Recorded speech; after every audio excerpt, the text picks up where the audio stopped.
नमस्कार, सुप्रभातम, प्यारे विद्यार्थियों। आप सब कैसे हो? घर पर रहिए, सुरक्षित रहिए और परमपिता परमेश्वर से हम प्रार्थना करते हैं कि आपका भविष्य उज्जवल हो। जो प्रतियोगी परीक्षा की तैयारी कर रहे हैं साथी, उनकी सफलता के लिए भी हम ईश्वर से प्रार्थना करते हैं। प्यारे विद्यार्थियों, हमने अपने YouTube चैनल शहर हैप्पीनेस संस्कृत एजुकेशन पर आपके लिए सभी विषयों के महत्वपूर्ण सारगर्भित टॉपिक्स को अपलोडेड किया है। आप सभी विजिट कीजिए और इन वीडियोस को देखिए और अपने भविष्य को उज्जवल बनाइए। तो प्यारे विद्यार्थियों, आते हैं हम अब हमारे टॉपिक पे। हमने पढ़ा था पिछले वीडियो में संस्कृत में संधि क्या होती है, संधि का क्या अर्थ है, संधि क्या क्या परिभाषा है, संधि के कितने प्रकार होते हैं। तो संधि मूलतः 3 प्रकार की होती है, अच और ध्यान है आपको, हल और विसर्ग। अच, हल और विसर्ग संस्कृत में संधि 3 प्रकार की होती है। अच जिसको हिंदी में स्वर संधि कहा जाता है, हल जिसको हिंदी में व्यंजन संधि कहा जाता है और विसर्ग संधि समान विसर्ग की तरह ही होती है। तो हमने पढ़ा अच संधि का पहला पार्ट। जो अच संधि क्या होती है? जिसमें स्वरों का मेल होता है, समान स्वर या असमान स्वर। तो सबसे पहले हमने पढ़ा था यण संधि। क्या पढ़ा था? यण संधि पढ़ा था। तो इक्को यणची यानी पहले ई उ और री हो तो और री हो और उनके सामने असमान स्वर हो तो य व र और ल होता है। अब हम आज पढ़ रहे हैं उसी के बाद में अगली है अयदि संधि।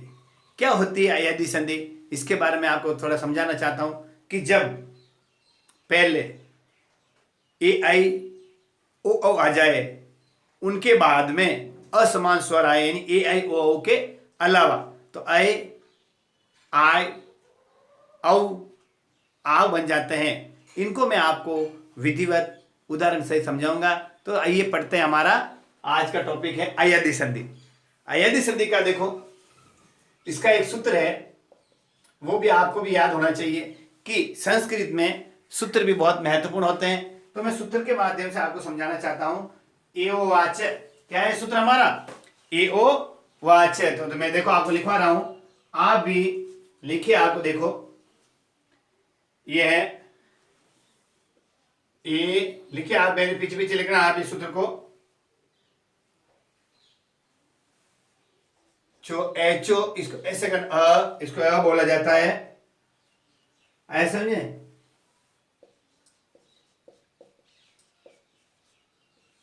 एचओ अवायावा, ऐसा समझे?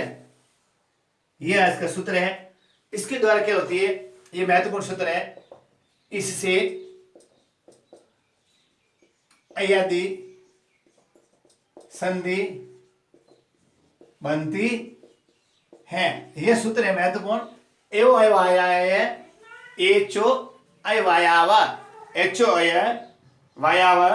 इस सूत्र के द्वारा क्या होता है, मैं आपको महत्वपूर्ण बताना चाहता हूं कि जब, ध्यान रखना, इधर पहले ए आई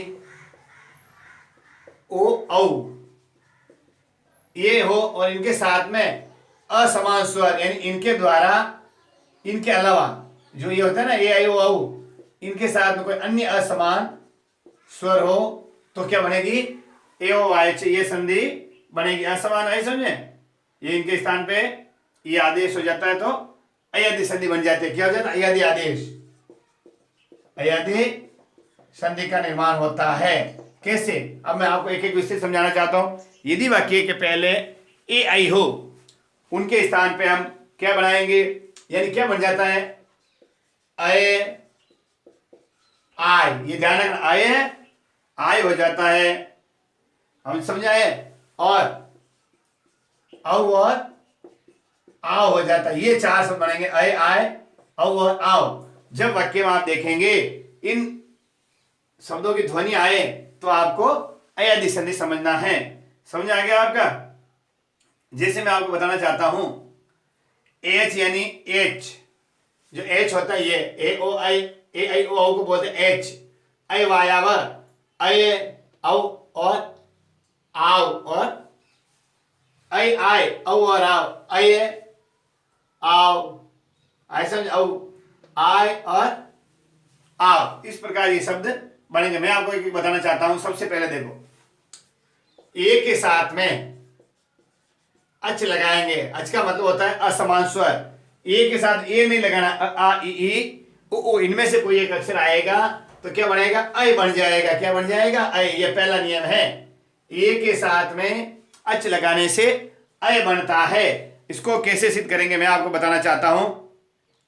अब सबसे बाद ध्यान रखना, अय और वापिस जो अच है वो इसके साथ में जुड़ जाएगा। ये आपको महत्वपूर्ण बात ध्यान रखनी है। किस प्रकार, जिससे मैं आपको बताना चाहता हूं। एक उदाहरण ले रहा हूं मैं आपको। ने, देखो न के साथ एक ही मात्रा, ने ऐनम। देखो क्या लिखा मैंने, ने अनम, ने अनम। अब देखो इसको, ने न के साथ में एक ही मात्रा है, ये एक ही मात्रा है। ऐसे आपको मात्रा से बताता हूं। ये ए है और ये अ की मात्रा है। ए और अ मिलकर क्या बन गया, अय बन गया। तो ने के साथ में अ, नैनम। ये आप बहुत इंपॉर्टेंट है कि नैनम शब्द की संधि क्या होगी, नैनम शब्द की अयदि संधि होगी। नैनम शब्द का विच्छेद क्या होगा, ने धन अनम। तो ने का न और ए और अ मिलके ये बन गया, ये आ गया। और पीछे नम का वापिस नम लिख दिया, अच्छा वाला वापिस आ गया। तो ने धन अनम, नैनम। अब एक उदाहरण बता रहा हूं आपको, जैसे देखो, अब यदि आ जाए चैनम। देखिए आप, चैनम शब्द का विच्छेद कीजिए तो क्या करेंगे, च के साथ में ए और पीछे अनम, क्योंकि यह लोप हो जाएगा। तो चे और अनम मिलके चैनम, चे और अनम को मिलाएंगे तो ये बन जाएगा, ए और अ मिलके ये बन गया। ये है आपकी अयदि संधि का पहला नियम। ठीक है ना, अच्छी तरह समझ आ गया होगा, जिसे मैं आपको बताना चाहता हूं। देखो, कवे और ए, कवे क्या जाएगा, कवे, हरे धन ए, हरे ए, आया समझे। तो आपको इनके स्थान पे जिसे बताना चाहता हूं, देखो सैनम, शे धन अनम, तो क्या हो जाएगा, शैनम। क्या हो जाएगा, शैनम। ये आपको ध्यान रखना है। और इनके साथ में समान स्वर, असमान और ये असमान था। यदि समान स्वर आ जाए, समान यानी इसका भी, जिसे ए के साथ में भी कोई ए आ जाए तो भी क्या बनेगा, ये बनेगा। क्या बनेगा, ये बनेगा। जैसे मैं आपको बताना चाहता हूं, देखो, हर प्लस ए, हर प्लस ए, तो हरे प्लस ए करो। चलो देखो, हरे प्लस ए, तो हरे प्लस ए क्या हो गया, हरे ये। क्यों, ये के साथ में क्या लगेगा, स्वर लगेगा। हर के साथ में जो स्वर है उसके साथ ये हरे प्लस ए, हरे ये महत्वपूर्ण है। एक उदाहरण और कवये, बहुत महत्वपूर्ण, कवये। तो कवये शब्द में क्या हो गया, ध्यान है आपको, बोलो कवये प्लस ए, कवये प्लस ए, तो क्या हो गया, कवये। क्यों कि ए और ए मिलके ए बन गया, ऐसे कवये आया। ये आपके समझ आ रहा है, कवये। और अब आगे आपको बताना चाहता हूं, अगला नियम है आपके लिए, जिसे आपको महत्वपूर्ण है। अगला देखो नियम, ये आगे ए और अय बन गया। पहला क्या बना हमने, अय बन गया। अय वाला समझ आ गया आपके। अय में क्या होता है, यदि पहले शब्द में आप सुनो ए हो, उसके बाद में अ आ इ ई उ ऊ असमान, या ए आई यानी समान, समान और असमान स्वर हो तो उनका क्या बनेगा, ये बनेगा। और उसके हिसाब से जो पीछे स्वर है उसकी मात्रा उस पर लग जाएगी। जैसे देखो, ये अच, ने अनम अ है तो नयनम, चे अनम चैनम, से अनम सैनम। ये तो समान यानी पीछे असमान है दोनों, पीले ए और अ है। अब यहाँ पे समान ए तो ये और स्वर लगे, जैसे हरिये, हरे ह के ऊपर रे की बात ए और ए लगे है पीछे, तो हरे ये के ऊपर ए की मात्रा जो स्वर पीछे था समान स्वर में जो है वो ऊपर हरे ये, कवे प्लस ए कवे। ये अच्छी तरह समझ आ गया। अब मैं आपको इसी का दूसरा रूप ले रहा हूं आपके लिए। देखिए आप, अगला रूप है, आप भी लिखिए, ये लिख लीजिए आपकी कॉपी में, आपके समझ आ जाएगा। पहला है ने और अच लगा से अय और अच बनता है। अब इसका दूसरा लीजिए, इसी का दूसरा नियम है, अय बन गया। अब बनेगा क्या बनेगा, औ। देखो ए के साथ में आप ले लो ओ, ओ और अच लेंगे तो क्या बनेगा, औ और अच लगेगा, औ और अच लगेगा, यानी व की ध्वनि आएगी। पहले ये की ध्वनि आएगी, अब क्या आएगी, औ की ध्वनि। ए और ओ, जो ए की मात्रा आपको बताना चाहता हूं ऐसे थी, ए और इसके साथ में कोई भी स्वर हो। अब है ओ और कोई भी स्वर हो, तो क्या बन गया इसमें, ये की ध्वनि और स्वर बन गया था ये पहले। अब बनेगा व की ध्वनि और स्वर। ये आपको ध्यान रखना है ओ के साथ में, कि जैसे देखो उदाहरण ले रहा हूं, ये सेकंड नियम है आपके, पो धन अन। देखिए आप, पो धन अन, प के साथ में ओ की मात्रा है और अ स्वर, ओ और अ, तो क्या बन जाएगा, व। तो अ के साथ व लगेगा तो क्या बन जाएगा, पवन। ये इंपॉर्टेंट है, पवन शब्द की संधि पो धन अन होगा, यानी पो प्लस धन को हम संस्कृत में धन बोलते हैं, प्लस का निशान लगाते हैं, विच्छेद करते हैं तो पो और अन मिलके पवन संधि बन गया। पवन का विच्छेद करते हैं तो पो धन अन बनता है। ये ओ आज का औ बन रहा है, औ वाला वह क्या हो जाएगी। अब मैं आपके साथ और बताना चाहता हूं, जैसे भवनम, यदि आपके समझ में ये आए प्रश्न ऐसा, भवनम शब्द में कौन सी संधि है, तो वह बीच में आ रहा है, तो कौन सी होगी, अयादि। कौन सी होगी, अयादि। तो क्या हो गया देखो, भ के साथ ओ, भो धन अनम, क्योंकि वह तो साइलेंट रहेगा, तो भो धन अनम, तो क्या बन गया, भवनम। भो धन अनम के साथ क्या बन गया, भवनम बन गया है, ठीक है ना। अब आपके समझ में आ गया हो गया, अय बन गया भवनम, औ औ क्या आवाज है आपके साथ में। अब मैं बताना चाहता हूं, एक आप लिखिए भानवे। देखिए भानवे शब्द में कौन सी है, भानो धन ए, यानी ओ की मात्रा और ए की मात्रा से क्या बन गया, क्या बन गया, व प्लस स्वर, यानी व धन स्वर बन गया है। भानो, ओ और ए मिलके वे बन गया है भानवे। यहां समझ आ गया आपका अच्छी तरह से कि ओ और अच मिलके औ और अच प्रत्यय बनते हैं, ठीक है ना, अच प्रत्यय लग जाता है उसके पीछे। अब मैं आगे लेना चाहता हूं, अगला देखिए आप, जो आपके लिए बहुत ही महत्वपूर्ण है, जिसे मैं ले रहा भवती। देखिए आप, तो क्या हो जाएगा भवती का, भोधन अति, भोधन अति मिलकर क्या बन गया, भवती। समझ आ रहा है आपको। यानी अब दूसरा अयदि संधि का दूसरा नियम है, पहले में अय बना, अब औ बनेगा, यानी ओ के साथ में कोई भी स्वर, अ आ इ उ ए ऐ ओ, ये स्वर मिल जाते हैं तो वह बन जाएगा औ। क्या बन जाएगा, अव। जैसे भोधननम भवनम, भोधन अति भवती, भानोधन ए भानवे। ये आपको मैंने उदाहरण सहित समझाया है। अब आपको बताना चाहता हूं अगला, लिख लीजिए आप ये दूसरा नियम। अब तीसरा नियम इसी का है, आई की मात्रा, पहले हमने ए की मात्रा पढ़ा था, अब आई की मात्रा के साथ में अच आएगा तो क्या हो जाएगा, आय। क्या आएगा, आय। अब इसको कैसे बना रहा हूं मैं, ये लिख लीजिए आप, दूसरा नियम आपने लिख लिया होगा कि ओ और अच मिलके औ और अच बनता है। तीसरा नियम है आई और अच मिलके, आई के साथ में आई और अच प्रत्यय लग जाएगा। समझ आया, यानी आई की मात्रा और अन्य साथ में कोई भी स्वर आ जाए, इसके साथ कोई भी स्वर आ जाए तो उनके साथ क्या बनेगा, आय। और क्या बनेगा, आय, या क्या बनेगा, या। ऐसे समझे,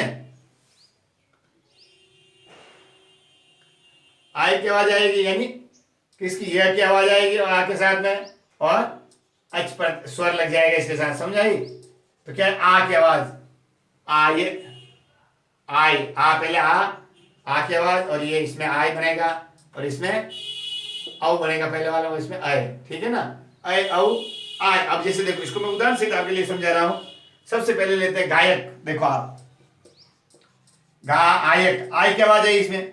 अब गायक में क्या होगा, ग के पास आई के बाद गाय प्लस अक, आई की मात्रा और अ, यानी आई की मात्रा यहां आई और यह अ आया, आई की मात्रा और स्वर अ है तो आई, गाय, ग के साथ आई, गायक। ये इस तरीके से आपके तीसरा नियम बन गया। इसमें मैं आपको और बता रहा हूं, जैसे नायक, तो क्या हो गया, ने धन अक, ने धन अक से क्या बन गया? नायक। यानी पहले आई फिर बाद में अच स्वर आया है, इसके बाद में गया गायक। ठीक है, अब मैं अगला और आपके लिए एक दो उदाहरण और बता रहा हूं ताकि वो आपको अच्छे समझ में आ जाए। जैसे देखो शायक, तो क्या बनेगा? से धन अक शायक, ये आपके नायक और ये शायक। इस तरीके से आपको हमने इस अयादी संधि का तीसरा नियम बताया कि आई और अच मिलके आई की ध्वनि और अच प्रत्यय लग जाता है। ये आई में आई लिखा जाता है और अच प्रत्यय बना जाता है। जैसे देखो रसायन, बहुत ही महत्वपूर्ण, रसायन से संबंधित ये आपको अभी जो हाल ही परीक्षा है उसमें रसायन शब्द का पूछा गया। रसायन में कौन सी संधि है? रसायन, आई आ गया तो आई के लिए आपको अयादी संधि बनाना है। अयादी संधि में कौन सा नियम चलेगा? आई और अच, तो क्या हो गया? रे, क्या हो गया? र के साथ क्या लग गया भाई? रसे, क्या हो गया? रशे, क्या रसायन में र शे, ध्यान रखना ये रशे प्लस अयन, अन, रसे प्लस अनह, यह कहते हैं रशे। बहुत महत्वपूर्ण रसायन की संधि विषय है रशे धन अन, तो रसा स के साथ आ और अ और आई मिलकर ये, तो रसायन। ये आपको मैंने तीसरा नियम समझाया है जो हमारी अयादी संधि से संबंधित है। अब इसी का चौथा, अय बन गया, औ बन गया, आय बन गया, अब बनेगा आव। क्या बनेगा? आव। आव कैसे बनेगा? देखो चौथा नियम है औ, औ के साथ में अच प्रत्यय लगेगा तो क्या बनेगा? आव, और अच प्रत्यय लग जाएगा। यानी औ की मात्रा ऐसे, इसके साथ कोई भी स्वर होगा तो क्या बनेगा? आव। क्या बनेगा? वह आ की ध्वनि और वह और पीछे इसके पीछे जो स्वर है वो लग जाएगा। जैसे मैं आपको बताना चाहता हूं भावुक, देखो भावुक क्या लिखा मैंने? भावुक, भावुक, भा आव, तो क्या हो गया? भ के साथ औ की मात्रा, औ की भाऊ और उक, देखना भ के साथ औ भाव और व के नीचे उ की मात्रा भावुक, तो क्या गया? उ स्वर है तो ये स्वर इसके बीच व के साथ उ लिख गया तो भावुक ऐसा। अब इसके बाद है पावक, क्या लिखा मैंने? पावक, तो क्या हो गया?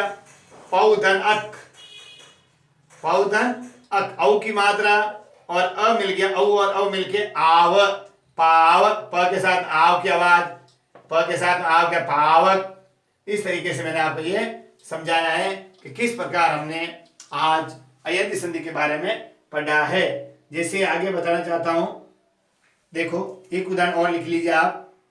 जैसे अग्नावीह, क्या है अग्नावीह? कैसे? देखो मैं आपको बताना चाहता हूं। देखो एक शब्द है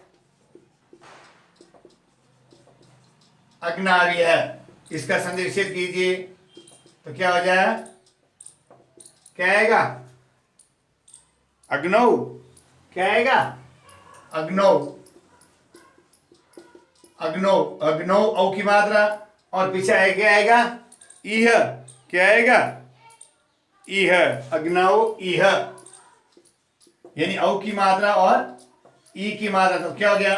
अग्नौ, अग्ना, वह के साथ अग्नावीह, तो अग्नावीह का हो गया अग्नौ प्लस इह। अब आपके अच्छी तरह ये जो दूसरी संधि है आपके समझ में आ गई होगी कि किस प्रकार हम संस्कृत में अय्यदी संधि को जोड़ते हैं और अय्यदी संधि का संधि विच्छेद करते हैं। एक बारी भाई, संस्कृत में अय्यदी संधि बनाने के लिए हम ए ओ ऐ वायाव, ए ओ ऐ वायाव, यानी पहले ए आई ओ औ हो और उनके बाद में कोई भी स्वर हो तो उनसे ए के साथ में स्वर हो तो आई की ध्वनि वाला ये बनेगा और अय आएगा बोलने में।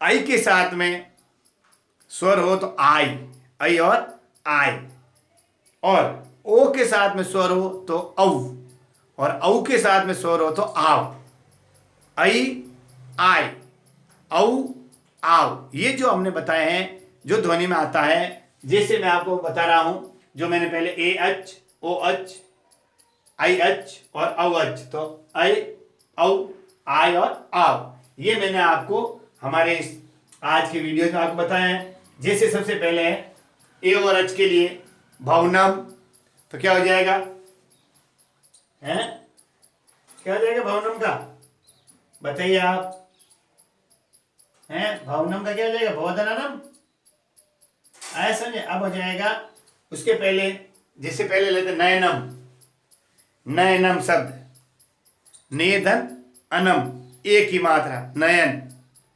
भवन तो एक के साथ में अय हो गया, और भवन में अ हो जाएगा तो भोधन अन, तो भवन हो गया।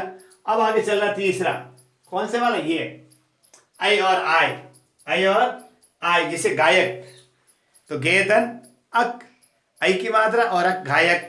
और चौथा है आपके ओधन अक, क्या हो गया, जैसे पावक, पावधन अक, पावक। इस प्रकार हमने आपको आज अच्छी तरह से समझाने की कोशिश की है।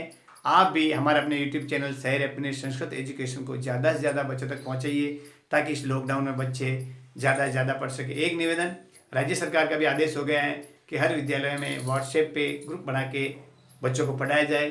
तो सबसे निवेदन है कि इन वीडियोज़ को ज़्यादा से ज़्यादा बच्चों तक व्हाट्सएप पर सेंड कीजिए, ताकि एक ही प्लेटफॉर्म पर सभी विषयों के बच्चे आसानी से सरल रोचक भाषा में अध्ययन कर सकेंगे। नमस्कार।